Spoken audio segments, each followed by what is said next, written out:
Travis Wesley experienced the most terrible day imaginable. It's not every day your beloved wife of 23 years tells you she's going out with other men, starting tonight. Travis sat quietly at the kitchen table, gripping a glass of monkey shoulder scotch. For 10 minutes, he didn't drink a drop of the amber liquid. He just sat there, staring ahead blankly, not really seeing or hearing anything, but definitely feeling a sharp ache within him. Travis knew no amount of Alka-Seltzer could relieve the pain gnawing at his stomach.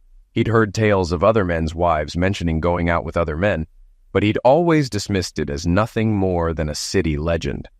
How could a woman assume her devoted husband would accept her dating someone else?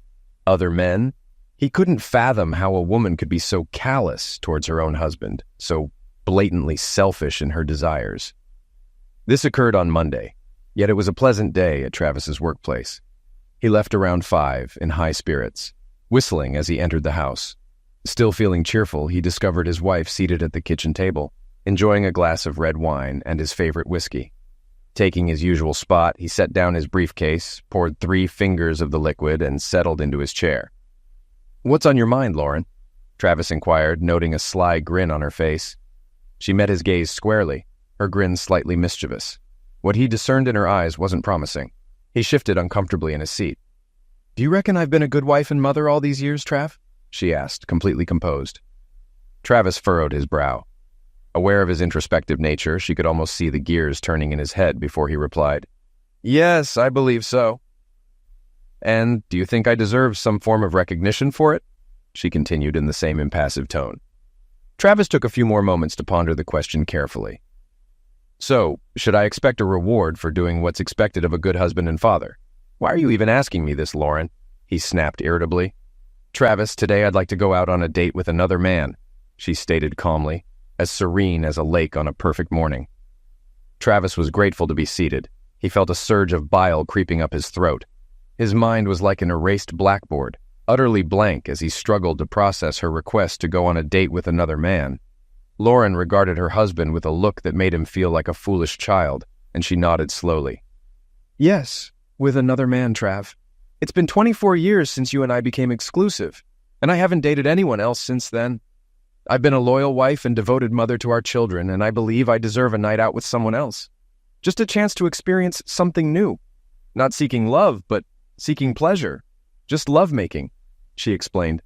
"I'm 47, and I won't be attractive forever. I want to explore other options while I'm still desirable and can have them at my fingertips." Travis's jaw slowly dropped in disbelief. He knew he had heard his wife correctly, but surely she couldn't be serious, could she? He didn't even need to voice the question. Lauren nodded at him as though she could read his thoughts. "Damn," he muttered, as she rose from the table and ascended the stairs to change clothes. Descending moments later, Lauren looked stunning in a little black dress that hugged her figure. It featured a daring cutout revealing part of her chest without a bra, and it barely reached mid-thigh in length. Her makeup was subtle. A beautiful woman needed little adornment, and her long blonde hair was pulled back into a high ponytail. It was a sight to behold. Lauren noticed that at that moment, her husband was completely under her spell. "I won't allow this, Lauren," Travis declared, rising from his seat. "I don't know what you're thinking or what you're up to, but you won't go through with this while still being my wife." Lauren's bright smile twisted into a bitter grin. "You won't spoil my evening, Trav. You can talk tough, but deep down, you know you won't divorce me over this. Where else will you find a woman like me? You know it's true, and the kids will be furious with you for tearing our family apart. Toughen up, Travis. Let me enjoy myself for a while, and then it'll just be you and me again, growing old together. You love me, Travis. You don't want to be alone while I have plenty of options." A car horn honked outside. Grabbing a small bag, Lauren moved towards Travis, attempting to kiss him goodbye. He recoiled as if jolted by an electric shock, stepping aside. Lauren looked momentarily surprised and hurt, then her expression hardened into anger. "I'll be back, maybe." As she mentioned leaving, he watched in horror as she exited through the door. Could his 23-year marriage really be ending? That's what it seemed like, he pondered. Lauren didn't even glance back at him as she departed. Researchers have confirmed a sad but undeniable reality. Individuals blessed with good looks often have an advantage in life over their more average peers. They easily form friendships, attract more attention, and even receive better grades from teachers. In Lauren's case, this proved true and only intensified when she turned 13 and fully developed her bosom. She quickly learned that a flutter of her eyelashes and a smile could win over almost any boy she desired. And for those boys who played hard to get, she simply emphasized her physical attributes a little more, sealing the deal. Like virtually every boy she encountered, Travis fell under Lauren's charm almost immediately upon meeting her. His family relocated to the city just before he started 8th grade. Meeting Lauren on his first day of school, he was instantly captivated. Travis, a talented athlete who was popular among his peers, eventually gathered the courage to invite Lauren on a high school date, and she accepted. They began dating and stayed together until the initial weeks of their junior year in the local high school. That's when Lauren ended things with the young man to pursue Landon Estes Jr., a starting player on the school's football team. At that time, Travis stood at 5 feet 4 inches tall and weighed 110 pounds, whereas Estes was 6 feet 2 inches tall and 190 pounds. Despite feeling hurt, Travis acknowledged the situation. He understood that Lauren was on a different level in terms of looks. In fact, most of the boys at school couldn't compete with her in that regard. Because Lauren was romantically involved with a football player, she socialized with the popular crowd at school, while Travis remained one of the many anonymous figures roaming the hallways. He dated and befriended a few selected students, but had no interaction with Lauren during his school years. He noticed that on the rare occasions they crossed paths, she treated him as if he were a total stranger. Initially angered by this, Travis eventually came to terms with it. By his senior year, Travis had grown 2 inches taller and gained 40 pounds. He was a handsome and athletic young man, though he didn't quite measure up to Lauren. But then again, few did. He attended prom with his attractive but not exceptional girlfriend. That night, they both lost their pureness to each other. Lauren was crowned prom queen, while her date was named prom king. They also had lovemaking after graduating. However, prior to this, she wasn't a maiden. Sometimes she manipulated situations to her advantage. Lovemaking was always part of the equation for any guy fortunate enough to date Lauren. After high school, Travis pursued accounting at Michigan State University. Over the course of his 4 years there, he dated several girls but didn't engage in any serious relationships. Meanwhile, Lauren studied marketing at Central Michigan University. She dated and slept with numerous men during her college years, even becoming involved with a marketing professor to improve a B to an A. After years of being desired, Lauren had become highly adept at the game. Through sheer coincidence, they both landed jobs in Grand Rapids after college. Nearly a year post-graduation, Travis and several co-workers were unwinding on a Friday night at a popular bar and restaurant when Lauren entered with 2 companions. All eyes immediately turned to the striking woman in the short green dress with a plunging neckline. Lauren hardly acknowledged the attention. By then, it had become routine for her. "Who's that goddess?" Steve White exclaimed to the entire table of coworkers. Without pause, Travis instinctively responded, "Ladies and gentlemen, meet Lauren Soames, goddess, and my middle school sweetheart." Every head at the table turned from the woman to Travis, many gaping in surprise. "Do you know her?" one incredulously asked.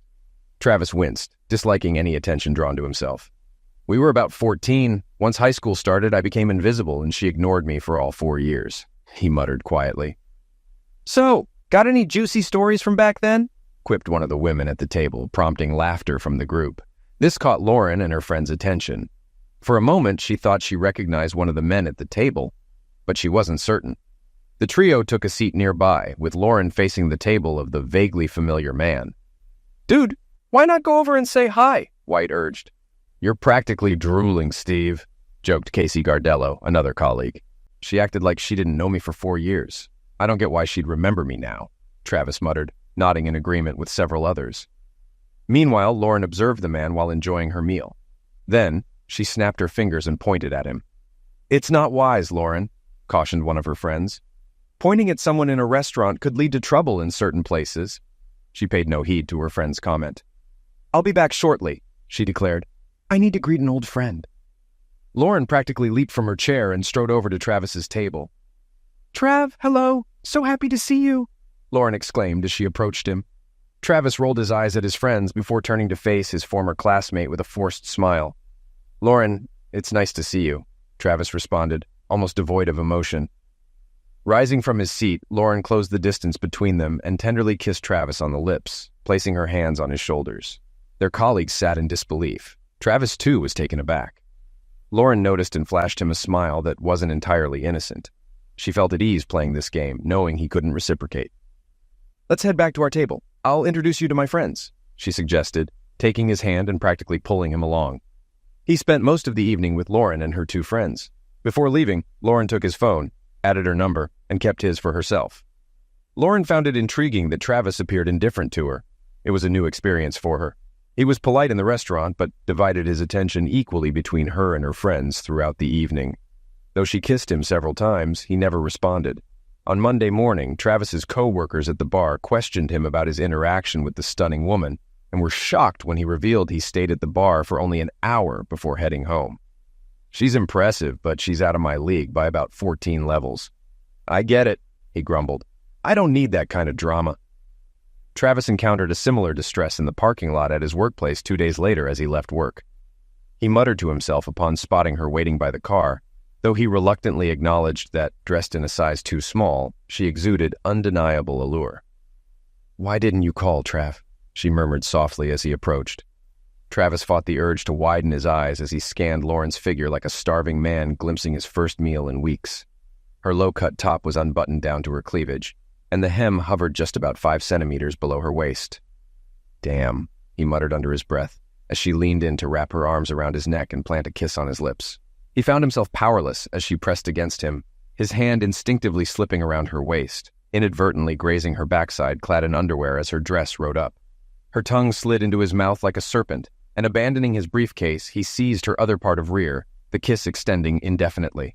After what felt like minutes, they parted, and Lauren readjusted her dress to conceal her undergarments. Several colleagues, stunned, quickly departed in their cars.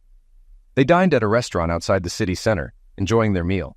Though Lauren frequently tugged at her dress, both Travis and the young waitress appeared entertained by her struggle. Travis remained cautious of Lauren, but in the presence of a seductively dressed goddess, he was defenseless. His best hope was to perform admirably in bed that night. "Oh my God," Travis murmured to himself as he gazed at the undressed Lauren for the first time. This woman was the goddess Travis had always envisioned. If this was his only chance to give it his all, he had to ensure that lust didn't overshadow his emotions.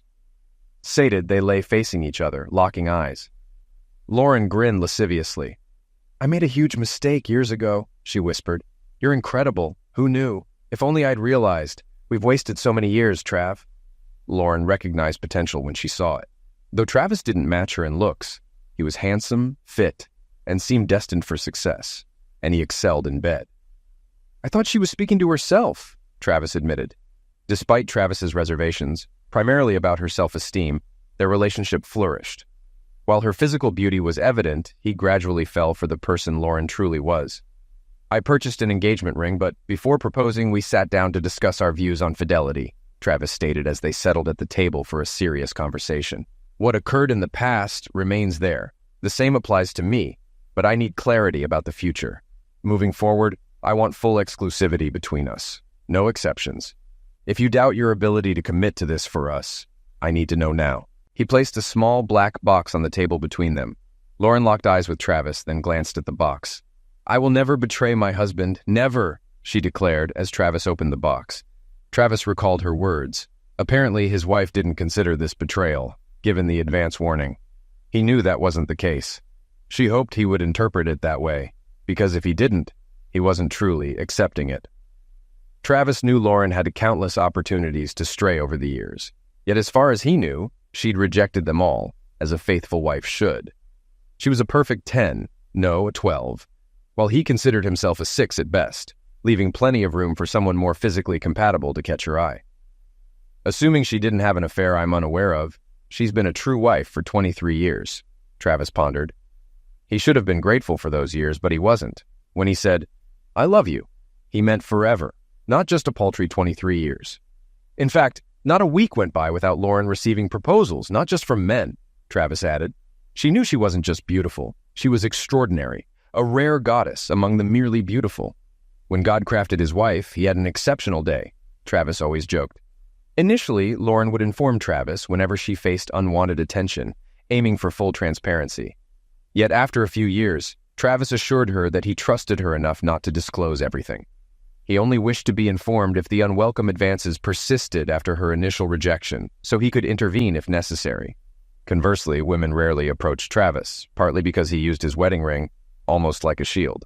Within moments of meeting a woman, Travis would enthusiastically discuss his wife and children, effectively dousing any potential interest. Unbeknownst to him, this behavior often deterred potential flirtations.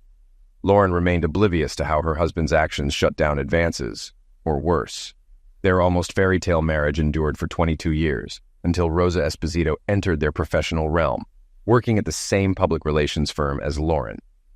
Described akin to a Bob Seger song, Rosa captivated with her dark hair, big brown eyes, and ample bosom, drawing men like a magnet. Despite her potential at superior solutions, she remained a loyal assistant to Lauren, who was deemed the love-makingest woman around. At 42, Rose had been married for 15 years, but professed her dissatisfaction with matrimony. She openly shared tales of her extramarital escapades, painting vivid pictures of passionate encounters with various partners. "So you've never strayed since you got hitched? You seem like a rock-solid woman, but I find it hard to believe you don't crave something more," Rose remarked during a coffee break at work. "Well, I'm not saying I'm not curious, but I'd never betray Travis," Lauren responded. In recent months, she noticed a decline in attention from men at bars and restaurants, with younger women often receiving the looks she once commanded, sparking doubts about her allure. "Let's play the what-if game. What if your hubby gave you the green light? Then what?" Rose inquired. Lauren's expression revealed she had never contemplated such a scenario before. Thoughts raced through her mind. "I suppose if I had his blessing, it would change everything," Lauren admitted with a mischievous grin. "Ever thought about asking for it?" Rose suggested. "They say everything worth having is worth asking for." Lauren had never considered this possibility before. Her face flickered with intrigue before darkening with uncertainty. "He'll never grant me permission. Never," Lauren asserted. "Should I do everything for you?" asked Rose. "Implicit permission. Tell him, then take what you want, regardless of his answer. Convince him he loves you enough to allow it, that you can navigate this together. Love isn't the issue. You love only him." Travis stirred at the sound of a car nearing the house, realizing it was past 3 a.m. Glancing at the half-empty bottle of Woodford Reserve, he quipped to Lauren as she entered. "Great night, huh?" He scrutinized the caricature his wife had become. Disheveled hair, absent makeup, rumpled clothes. She seemed more smug than remorseful. "I could say the same to you," she retorted. "You didn't have to wait up. You know I'm going to bed. And you, maybe, but never again with you," he shot back. Lauren shot him a look of disdain and ascended the stairs. Travis poured more bourbon and resumed watching ESPN. He spent the night in his recliner, stomach grumbling. By 9, he prepared breakfast. As he ate, he heard the shower in the master bathroom. Typically, Lauren would descend in a robe, hair wrapped. Today, she emerged impeccably dressed and made up. "Did you leave me anything to eat?" she asked. "I made coffee, but you can cook for yourself. And since you're dressed at home, now's the time to talk," he stated firmly. Lauren was surprised by Travis's stoicism. She had expected him to rage irrationally, easier to manipulate. Rational Travis made conversation more challenging, she realized. "Don't you want to hear about last night?" she asked meekly. Travis detected her air of superiority. Did she truly believe he wanted to hear about being betrayed? Hardly. "I want to know your vision for our marriage moving forward," Travis replied evenly. "As I mentioned yesterday, I plan to explore other men over several years. Just lovemaking, no love. I love only you. But I want the thrill of something new. You're amazing in bed, but I crave variety. I want to experience other men while I'm still desirable. I've devoted 23 years to you without a thought of betrayal. I seek the excitement of the unknown. You're incredible, but I desire some diversity for a while. Then we'll ride into the sunset together, and I'll be grateful for the experience. Spoiling you exclusively for the rest of our days," Lauren explained. Travis listened intently as Lauren spoke, preparing toast and jam for his coffee. He found her manner of buttering toast while discussing his life's most crucial matters rather detached. He had numerous questions. "Is it all about seeking variety? Am I insufficient for you?" he inquired with a strained voice. Before she could respond, he interjected. "So you propose an open marriage for a while, then returning to monogamy later.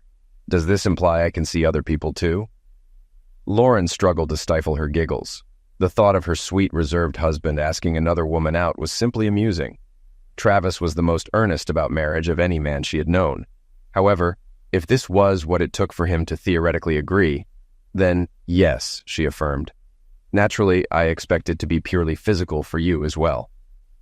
Travis raised his eyebrows and shrugged. Lauren didn't grasp the significance of this gesture, but she had an inkling. Would you like to go out with Rose? She's a nice woman from my office. I'm sure she'd be delighted, Lauren proposed, knowing her friend would be willing to help her achieve her goal of remaining married while pursuing other carnal partners. Travis looked perplexed. The lustful 21-year-old bachelor in him desired Rose, but the responsible 47-year-old married man knew he couldn't indulge. I'd be happy to go out with Rose, but no, honey, thank you. That'd make me as much a cheater as you were last night, he stated. Lauren's initially smiling face twisted into a grimace of anger. I am not a cheater, she shouted. Well, if you say so, honey, he responded far more seriously than she anticipated. But I still don't agree to this. You'll come around, honey, because I'm doing it regardless, she retorted. On Monday morning around 11 o'clock, Rose entered Lauren's office and noticed her discontent. To hell with that close-minded fool, Lauren muttered, shutting the door behind Rose. Darn it, he even turned down a date with you, Rose frowned. I didn't realize I was on the table, but forget it. How could he resist this? She remarked, gesturing to her body. How was the date? Did you have fun or did Travis spoil it? Rose inquired. The date was amazing. Jonas certainly knows how to please a woman, Lauren gushed. God, it's been ages since I've been with another man. I definitely appreciated the change. Who do you think I should try next? They both burst into laughter. Lauren found solace in the absence of immediate divorce papers. With minimal interaction between them, she opted not to inquire about Travis's intentions. Unbeknownst to his wife, Travis wasn't eager to rush into divorce. He held on to hope that she'd come to her senses and halt her foolish plans of infidelity. He believed forgiveness and moving past her transgression were possible if she abandoned her reckless pursuits. His optimism grew when Lauren skipped a date the following week. Despite their continued bedroom separation and strained communication, he saw a glimmer of hope. However, on the next Friday evening, Lauren was once again impeccably dressed, seemingly prepared for a date. Are you seriously considering this again with the same guy? Or are you eyeing someone else this week? Travis queried sharply. Damn, Trav, did you not hear anything I said? This isn't about you. It's about me fulfilling desires before I lose my allure. It's not that I want you any less. I just crave more variety. You get it? I'm constantly pursued and I just want to indulge. But I'll always come back to you, she explained. What if I don't want you to come back? I won't share you. I won't stand by while you enjoy yourself. This isn't who I am. I won't wait as you test half the men in town. One date, maybe I could stomach, but twice? It's utter disrespect. Betrayal. Spending all night out? Partying? We're finished. That's not my purpose on this earth, he asserted. Wah, wah, wah, wah, wah, wah, she mocked, wiggling her fingers. You don't want to lose me. It doesn't have to be all or nothing. Last week, Travis instructed his lawyer to prepare all the necessary documents, hoping they wouldn't be needed. He intended to call his wife Monday morning, but first he had to inform his daughters. When he called them that evening, neither Jackie, 21, nor Michelle, 19, appeared outwardly surprised. But upon speaking with both, he realized Jackie may have had an inkling. So you knew she was heading toward this disaster and didn't tell me? He exclaimed over the phone. You don't think I deserved to know what was happening? Please, Daddy. I was in a tough spot. Either way, one of you wouldn't have been pleased with me. Plus, it's her body. It's not yours to control. And if she wants to share it, stop. Don't go on, Travis interjected. I get that she's put you in a tough spot, but don't tell me she can do whatever she pleases with her body whenever she pleases, because this body belongs to her. Dolly's vows abolish discussion about her body. I understand, but... he started before she cut in. Damn, Daddy. I'm sorry, Daddy, she murmured. When Lauren came in at 2 a.m, Travis wasn't around. Despite being an hour earlier than her last outing, she seemed a bit more disheveled. Gabriel Esposito was a hefty, powerful man, possibly the strongest bed partner she'd ever had. By night's end, she could barely move, anticipating a couple of bruises from his grip by tomorrow. Overall, it was a fantastic night. She figured she could see Gabriel again sometime. Receiving divorce papers at her office on Monday morning left Lauren shocked and embarrassed. She broke into tears and rushed to the ladies' room, where Rose found her shortly after. You should have expected him to serve you, Rose remarked. He's trying to hurt you back. Men can be so childish, seeking retaliation. Give him a week to stew alone. He'll come crawling back. Pulling herself together, Lauren returned to her desk, grabbed her phone, and dialed her husband's number immediately. How could you do this to me in front of everyone at the office? I know you're hurting, but I deserve better, Trav, she practically yelled into the phone. After 23 years, don't I deserve more than you deciding on your own to open our marriage? If I'm not right for you, couldn't you have given me a heads up so we could part ways like adults? I don't want civility. I don't want a divorce. I still love you, she sobbed. I still love you, but every time you sleep with someone else, that love fades, he growled. My love isn't bottomless like yours. I always believed that. Maybe we were both wrong. Despite Travis's resistance, Lauren pursued divorce. Her lawyer arranged marriage counseling, with Travis unwillingly participating. As they entered the consultant's office, they were surprised to find Lillian Kamako waiting. Data on marriage counselors suggests most aim to reconcile divorcing couples, often with a bias favoring women, the consultant began. Let's start with the basics, Mrs. Wesley. Did you indeed inform your husband about your intention to date other men for a few years? Travis tried to hide his smirk. Lauren struggled to conceal her shock. Yes, I did, she replied quietly. That's what I want. I don't need him to do it for me. It won't affect our marriage. We'll conclude here, the consultant declared. Apologies for the inconvenience, Mrs. Wesley. I'll inform the judge and put an end to this charade. But, Lauren stuttered. Honey, if you thought for a moment that what you did to your husband would work with me, then you're delusional. You should be ashamed of yourself, but evidently you have no shame. Frankly, you disgust me, Miss Kamako said. During the following month, Lauren reached out to Travis multiple times daily while he settled into a small apartment nearby. He ignored her calls and texts. Eventually, she enlisted their daughter's help, prompting them to call him. Dad, you still love her. If she stopped seeing other men, would you reconsider? Michelle inquired during one of these conversations. She's still at it even after I filed? Travis asked, his voice trembling. Silence followed, confirming his suspicions. Michelle didn't call again or urge him to reconcile.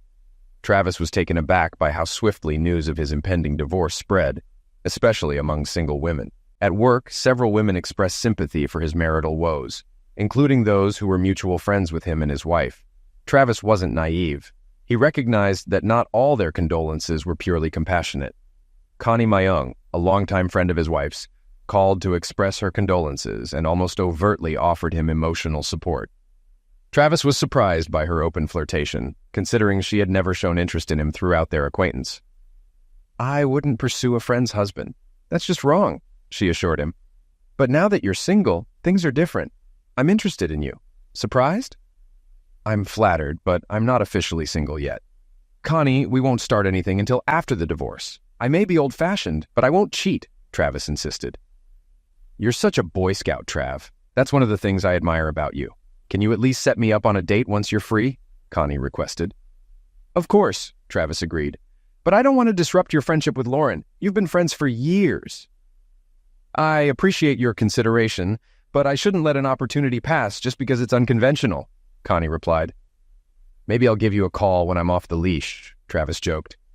Connie, an attractive Asian woman standing at 5 feet tall with a toned physique and waist-length black hair, was certainly appealing to Travis, who found it surprising that she showed interest in him.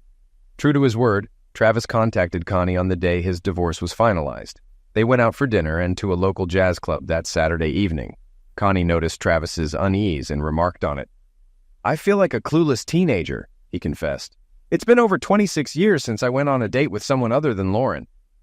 Are you telling me the contraceptive in your wallet is the same one from your last date before Lauren? She teased.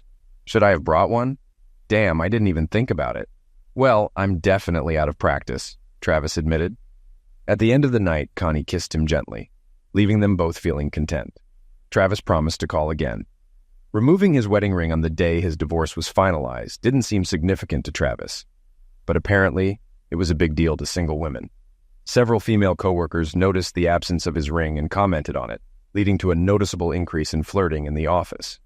This was uncharted territory for Travis, and one day during lunch, he confided in his best friend at work about the sudden attention. Wow, there are so many stunning women in this office. How did I not notice this before? Travis exclaimed. You, my friend, were the epitome of a henpecked man. Robert Ardito remarked. You were so head over heels for her that you didn't even see other women as attractive. Sure, she's beautiful, but you let her control you, and maybe that was part of the issue. She's always testing boundaries. There's value in that. And you were so conditioned, emitting such a vibe that not a single woman even glanced your way. In the initial month post-divorce, Travis went on 4 dates, 2 with Connie. While he hadn't yet slept with any of them, that wasn't his aim. By the second month, demand remained high, and he ended up sleeping with 2 women. Travis's daughters, who had been more in touch with their mother than him lately, repeatedly heard her claim that while she could attract any man effortlessly, their father struggled to find companionship, let alone a steady girlfriend. Feeling sorry for their father, they paid him a surprise visit one Saturday morning about 2 months after the divorce. Travis wasn't pleased about being awakened at 8:36, especially after entertaining his guest late the previous night. Sonia, a buxom 25-year-old, was the daughter of a friend in need of a reliable escort for her wedding. The evening went so well that they decided to continue it at Travis's apartment. Just as Sonia was asleep in his bed, Travis, clad in a robe, opened the door to find his daughters smiling with bags of breakfast goodies. "What's going on?" he asked, surprised as they entered. "Hi, Dad. Can your 2 favorite daughters join you for breakfast?" Jackie chirped as they unpacked the bags. After exchanging kisses on the cheek, Travis led them to the kitchen table. They were midway through the bagels when Sonia emerged from the bedroom in one of Travis's shirts, partially unbuttoned and likely nothing else. "Sorry, didn't know we had guests, baby," Sonia said. "Mom said you call the shots." Both girls blushed as Sonia poured herself coffee. No, Sonia, these are my daughters, Jackie and Michelle," Travis clarified, pointing to each. "We were having breakfast, bagels with salmon." Sonia giggled, causing her ample, braless bosom to jiggle. She brushed against Travis's arm and settled into a chair beside him. The 4 engaged in casual conversation until Jackie broached the topic of Travis's recent interactions with Lauren. His mood shifted, marking the first time he felt bothered in days. Until that moment, he believed it nearly impossible to be upset around Sonia, despite her being a bit too much for his 48-year-old self. "I have to admit, Dad, we thought you might be missing Mom already," Michelle remarked. "We know she misses you, but we thought when you were gone, she'd be living her best life. I know I was her anchor, though. She's been entertaining them 2 at a time in our old bed." "Dad," Jackie exclaimed as Sonia giggled and Michelle frowned. "She's not promiscuous, you know. Seriously, consider this for a moment. How many different guys has she slept with since we broke up? And those 2 I knew about before I left." Both girls blushed and cast their gaze downward. "Wow, if it's 2 guys a month for, 10 months? That's 20 different guys with 3 guys a month. 30 for me. That's a lot of guys," Sonia remarked. If looks could eliminate, Travis's daughters would have put Sonia 6 feet under in seconds. She was well aware of this. "Hey, don't blame me if a woman can't keep her legs shut," Sonia quipped. Children, let's not ruin my good weekend," Travis intervened. "Sorry," all 3 young women muttered simultaneously. "So, are you 2 an item?" Jackie asked Sonia quietly. "You don't look much older than me." "Your dad said we're the same age. But don't worry, I won't ever be your stepmother. We're just friends. He's a great guy. He was my date at the wedding reception last night, and he's kind of a hottie. Did I mention he's a great guy?" "Well, we can agree he's a great guy, though we know he can be a bit of an idiot at times," Jackie remarked.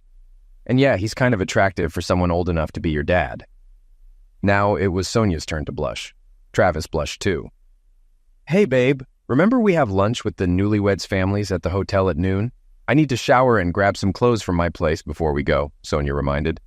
Both daughters rolled their eyes at their father. "Mom, she's my age," Jackie informed her mother during lunch a few weeks later, and it didn't seem like a one-time thing. "They spent quite a while together. They enjoyed each other's company. I don't think he'll come crawling back to you anytime soon." "No, you just caught him on a good day. He probably helped a friend's kid and got lucky. She's probably a loose woman who will sleep with anyone." "Your dad's a great guy, but he's not a player," Jackie retorted.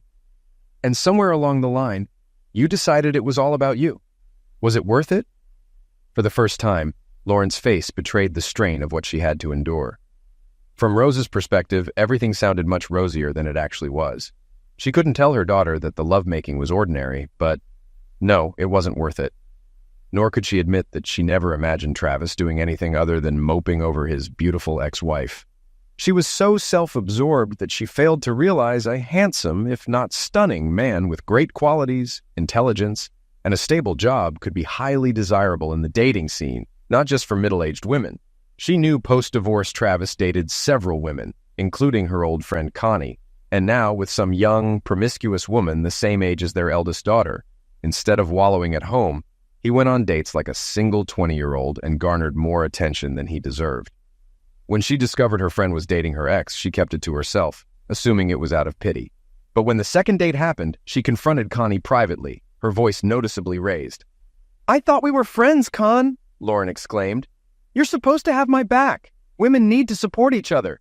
"But he didn't hurt you, Lauren. He's a good guy. Amazing, actually. He's everything I look for in a man. Why shouldn't I date Trev? Women are lining up for him. He's prime dating material, and he's a true gentleman. Plus, he's great in bed. I'd go out with him anytime he asks. How could you push away such a catch?" Lauren stood in silence, gaping at her friend. She was starting to realize that her error was snowballing. She loves Travis and despises returning to an empty house each day, dreading sleeping alone at night. Travis, on the other hand, never envisioned his life becoming so eventful. He would have been content with his old mundane routine, yet, apart from that, life was treating him well. Work was fulfilling, and his social life was vibrant. He enjoyed the company of women of various ages, with many of his dates leading to closeness. He wasn't actively seeking a long-term commitment, but he relished the variety. There was more to life than being married to a beautiful woman. Marla Goodling sported shoulder-length silver hair with streaks of purple, pulled back into a ponytail beneath her Chicago Cubs baseball cap. Her snug blue Cubs t-shirt accentuated her ample chest, while her light blue Levi's hugged her figure like those of a 20-year-old. Despite being 60 years old, seated in the left field bleachers at Wrigley Field, she garnered more than her fair share of attention. Among those admiring her was Travis Wesley, the ex-husband of one of Marla's longtime employees, Lauren Wesley. Travis and Marla attended a Cubs game as part of a weekend getaway to Chicago. Marla had worked alongside Lauren Wesley for over 15 years. I've met Travis at several company functions where he accompanied his then-wife, and I always found him to be handsome and pleasant, Marla reminisced. She knew that Travis and Lauren had divorced about 2 years ago, while Marla herself had been widowed for around 5 years. Her husband had passed away in a car accident. During this time, she had only been on one date, after which she decided to obtain Travis's phone number. Yes, Travis remembered her. He found it hard to forget a woman who exuded both elegance and beauty. He would be interested in having dinner with her. Absolutely, he agreed. This occurred several months prior to the present moment. Their initial date unfolded at a high-end restaurant, followed by a concert at the Philharmonic, with Marla providing tickets. The evening concluded with a kiss at her doorstep. Their second date involved a Saturday hike, during which Travis took intermittent breaks, prompting giggles from Marla. It turned out she and her late husband were avid hikers and climbers. Despite Travis's belief in his fitness, he discovered he was mistaken. He also learned of Marla's toned physique for her age and captivating gray eyes. The date culminated in tender lovemaking on Marla's living room rug following a passionate makeout session on her sofa. Her blend of sophistication and girl-next-door charm intrigued him. Marla enthusiastically agreed when Travis suggested a weekend of sightseeing in Chicago as their third date. On their first outing, Marla mentioned to Travis that she had no intention of informing Lauren about their relationship. While she wouldn't deny it if asked, she had no intention of broadcasting the fact. Marla also informed Travis that Lauren had informed her colleagues that she and Travis were divorcing due to irreconcilable differences. Travis reiterated the same story he had told others. Lauren had cheated on him with at least 2 other men, without delving into further detail. In the 2 years post-divorce, Travis has fostered several robust relationships and relished what he deems an exceptional bed life. His partners held him in high regard, with some aspiring to be more than just partners. While Travis aimed to rebuild trust in women and pursue marriage, Lauren had different intentions. As she had disclosed to her then-husband before their initial date, she sought only carnal gratification. Though still alluring to many, she wasn't seeking emotional connections like most of her companions. This fundamental contrast between the ex-partners posed an issue for Jackie, deeply involved in wedding preparations funded by her content father. When Lauren suggested to Jackie that both parents attend the wedding unaccompanied to ease tension, Jackie readily agreed and relayed the idea to her father over lunch that week. "Is this your brilliant idea, or your mother's?" Travis inquired sternly. I intend to bring a lady with me. I'm footing the bill for this affair, and I plan to enjoy it with my companion. Have you taken dance lessons as I have, specifically for my wedding? It's rather endearing. No buts, Jackie. She's evidently trying to pressure me, acting selfishly to sway the situation in her favor. I'm sorry, but I won't attend my daughter's wedding without a date. If you lack the courage to inform her, then I certainly will. She can come alone or with a companion of her choice. I'll bring mine, Travis asserted. Understood, Dad. I'll talk to her. I appreciate your perspective and am eager to see you dance, but could you perhaps bring someone closer to your age? I can accommodate that, but do watch Sonia and me dance. Travis beamed, receiving an equally wide smile in return. Travis escorted Connie Mayong to the wedding, despite their disagreement over the sea green dress he purchased for her. Travis reasoned that as the father of the bride, clad in a tuxedo, she required a new dress, which he gladly financed. And I'm aware it necessitates shoes, he added with a grin. Walking his eldest daughter down the aisle proved to be one of the most bittersweet experiences for Travis. It was everything other fathers had described, yet he acknowledged it was a wonderful day. He, Connie, and his children reveled in the festivities, dancing late into the night. The only discordant moment arose when his ex-wife arrived with her own date. While Travis remained indifferent, the man spent much of the wedding leering at Travis, and later, at several women, behaving like a boorish drunk. Upon Jackie's request, Lauren swiftly escorted the man out, visibly embarrassed. In a brief encounter in the restroom, Lauren confronted Connie, accusing her of stealing her man. Connie calmly denied the accusation, stating Travis had divorced Lauren before they began dating. Lauren fell silent, allowing Connie to exit without further altercation, unwilling to mar the family's special day. A few months after the wedding, Michelle visited her father and appeared uneasy. Travis observed her for a moment before probing, "Okay, Mitch, what's up?" "You've seemed kinda on edge all evening." Michelle blushed deeply and began to stammer. Travis sensed something was amiss. Dad, you know Mom sometimes talks about reconciling with you, about winning you back once she stops seeing other guys. Did you two, have any closeness or anything?" she asked. "My personal life isn't your concern, young lady," Travis snapped. "But no, I didn't sleep with your mother." "And what?" "Well, the thing is, she has an STD, Dad. I overheard her conversation with her friends, and she mentioned having syphilis," Michelle disclosed quietly, avoiding her father's gaze. Travis looked surprised, then saddened as Michelle watched him from the corner of her eye. "I guess you're telling me because you're worried about me," Travis said. "But it's standard protocol to inform all potential partners about the disease so they can get tested." "I didn't know that. I was just concerned about you, Dad," she replied. "I know Mom is still seeing other people. Some of my friends warned me that she's quite promiscuous. It's always awkward when a friend tells you your mom isn't perfect." A few days later, Travis received an unsettling call from Marla. He realized she shared Michelle's concerns, likely also worrying about her own health. "If you're wondering whether I slept with my ex, the answer is a resounding no," Travis assured. "Believe me, Marla, I understand your worry, but I can't control my ex's actions." "Scandal is the kindest word I've heard about her lately," Marla remarked. In recent months, her extracurricular activities had become sideline gossip. "Seems the longer she's single, the more she lets her guard down." Lauren leveraged her STD as leverage to win Travis back. Satisfied with her past experiences, 6 months after being declared cured, she plotted her reunion. She still harbored some resentment toward Travis for initiating their divorce, which wasn't her original intent. She assumed he wouldn't dare divorce someone like her, thinking it unlikely he'd find someone of her caliber. Her plan might have succeeded if other women hadn't pursued Travis. Confident in her allure, she couldn't fathom Travis being as drawn to others. "I know he's great, but can't these women see he's not on my level?" she lamented to Rose one evening as they sipped margaritas, awaiting their dates. Rose encouraged her friend's lifestyle, underestimating Travis's depth. Expecting Travis to sulk while she enjoyed herself, Lauren and Rose kept tabs on him post-ultimatum, only to find his post-divorce bed life rivaled hers.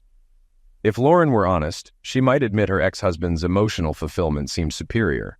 While Travis genuinely enjoyed dates, Lauren confined herself to her circle, though without closeness. After her STD scare, she noticed a prolonged lull. Maybe it was time for her and Travis to reunite, she mused. Travis was taken aback by the voice on the other end of the line. He hadn't spoken to his ex-wife in almost 2 years. One of his daughters must have given her his new cell phone number. While he hadn't forbidden them from doing so, He made it clear he saw no need for direct communication with her again. "Hi, Trev," she cooed in her sweetest tone. "I think it's time for us to talk." "And I thought we agreed not to talk until Mikhail got married. But since that hasn't happened yet, maybe we'll go back to silence," Travis replied. "Still the same Travis, still trying to deny that you love me. But deep down, you know you want me back," she persisted. "Still the same Lauren," he retorted. "You still think everything revolves around you. Look, Trav, I know you're still angry with me, but I truly love you. Maybe I should have just cheated on you and kept it hidden, but that would have been deceitful," she admitted. "It was still cheating, Lauren. Just because you told me you were going to do it doesn't make it any less real. You did it because you thought I'd never leave you. Do you think so little of me?" Travis said. "I know you think you're a 10, hell a 12, but beyond that, you're beautiful. I don't need to live in your shadow. The past few years have shown me I'm more than just the husband of a beautiful woman. Other women want what I have to offer and are willing to reciprocate emotionally. My recent years have been wonderful. Why would I want to date a selfish woman again who clearly doesn't respect me and no matter what she says, doesn't love me the way I loved her?" Loved in the past tense, he concluded. After hanging up, Travis turned to the woman beside him. "Ready for round 2? He asked Sonia. Sonia eventually found her soulmate and married him, but Connie and Marla continued their relationship with Travis. He loved both of them in his own way, but never remarried. They too loved him in their own way, and both women accepted this dynamic. Several years later, both were invited to his second daughter, Michelle's wedding. This displeased Lauren, who didn't invite her boyfriend. She complained to her daughter, but Michelle didn't sympathize. "After me, Jackie, and her family, Connie and Marla, are the 2 closest people in Dad's life," Michelle replied. "They love him for who he is and prioritize him over their own selfish interests, which not everyone can say about themselves. He was yours, and you left him for more lovemaking. Why? Simply because you feared aging and thought he had no other options, that he'd never leave you, not for anyone or anything." Travis was content with his life, even if it wasn't his first choice. He left a situation he deemed unacceptable. Lauren's life wasn't one of loneliness and regret. After all, she was still attractive, and beautiful women often just need to show up for men to take notice. Lauren was frequently approached and had several short-term relationships. However, none of them blossomed into anything lasting. Reflecting on her choices, Lauren regretted telling her then-husband she was leaving him, still unable to accept that Travis had given up on her so easily. How could she have misjudged the situation so severely? She was a 12 out of 10, but he was only a 6. It shouldn't have ended this way.